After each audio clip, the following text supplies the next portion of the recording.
ಮತ್ತೆ ನನ್ನಿಂದ ತಪ್ಪಾಯ್ತಾ ಅಂತ ಕೇಳಿದ್ರಿ. ನಮ್ಮ ಎಲ್ಲ ಆಡಿಯನ್ಸ್ ವೆಯ್ಟ್ ಮಾಡ್ತಿದ್ದಾರೆ ಏನು ಅಂತ. ಎಲ್ರಿಗೂ ನಮಸ್ತೆ.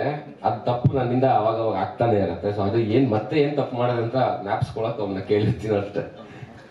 ಬಟ್ ನನ್ಗೆ ಬ್ಯಾಚುಲರ್ ಪಾರ್ಟಿ ಸಿಕ್ಕಿದ್ದು ಅಥವಾ ನನ್ಗೆ ಅವಕಾಶ ಬಂದಿದ್ದು ರಿಷಬ್ ಮಾಡ್ಬೇಕಿತ್ತು ಈ ಪಾತ್ರ ಫಸ್ಟ್. ಸೊ ಎಲ್ರಿಗೂ ಗೊತ್ತಿರುತ್ತೆ ಅದು.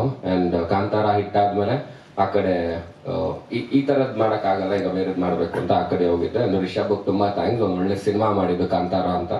ನನಗೆ ಬ್ಯಾಚುಲರ್ ಪಾರ್ಟಿಲಿ ಅವಕಾಶ ಸಿಕ್ತು. ಅಂಡ್ ಅಭಿ ರಕ್ಷಿತ್ಗೆ ಇವಾಗ್ಲೇ ಹೇಳಿದ್ದು, 4-5 ಸಲ ಮೀಟ್ ಮಾಡೋದು, ಇವಾಗ್ಲೇ ನಾನೇ ಹೇಳಿದ್ದು ನನ್ನ ಫೇವ್ರೆಟ್ ಆಕ್ಟರ್ ಅಂತ ಬೇರೆ ಹೇಳಿಲ್ಲ. Thank you so much. ತುಂಬಾ ಫಾರ್ಮಲ್ ಆಗಿ ಬೇರೆ ಮಾತಾಡಿದ್ದು, ಯೋಗಿ ಅವರು ಅಂತ. ಫಸ್ಟ್ ಮಾದ ಅನ್ಕೊಟ್ಟು ಆಮೇಲೆ ಅವರು ಇವರು ಅಂತ. ಇಲ್ಲಾಂದ್ರೆ ಮಾಮೂಲಿ ಹೆಸರು ಗೊತ್ತಿಲ್ಲ ಅವನಿಗೆ, ನಿಜವಾದ ಹೆಸರು ಗೊತ್ತಿಲ್ಲ, ಯೋಚನೆ ಮಾಡಿ ಹೇಳ. ಯಾಕಂದ್ರೆ ಮಚ್ಚ ಅಂತ ಮಾತಾಡ್ತೀವಲ್ಲ, ಸೊ ಗೊತ್ತಿಲ್ಲ. ದಿಗಂತ ನಾನು ಒಂದು 16 ವರ್ಷದಿಂದ ಪರಿಚಯ ಆದಾಗಿಂದಾನು ಸಿನಿಮಾ ಮಾಡ್ಬೇಕು ಅಂತ ಯಾವತ್ತೂ ಅನ್ಕೊಂಡಿರ್ಲಿಲ್ಲ. ಒಂದ್ ಕಡೆ ಕರೆದ್ರು, ಮೀಟಿಂಗ್ ಎಲ್ಲ ಆಯ್ತು.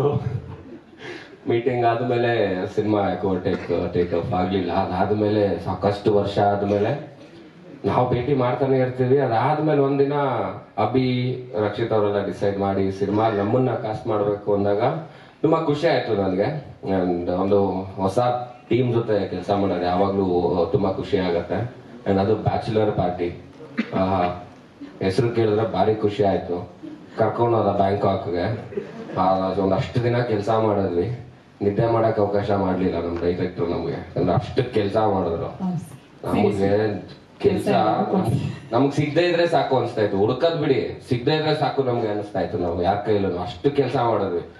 ಇಷ್ಟು ವರ್ಷ ಸಿನಿಮಾ ಮಾಡಿರೋದ್ರಲ್ಲಿ ಇಷ್ಟೊಂದು ಹಾರ್ಡ್ ವರ್ಕ್ ಹಾಕಿ ಕೆಲಸ ಮಾಡಿದಂತ ಸಿನಿಮಾ ಬ್ಯಾಚುಲರ್ ಪಾರ್ಟಿ. ನಮ್ಮ ಪ್ರೊಡ್ಯೂಸರ್ ಭಯ ಇಟ್ಟು ಕಲ್ಸಿದ್ದಾರೆ ನಮ್ಗೆ.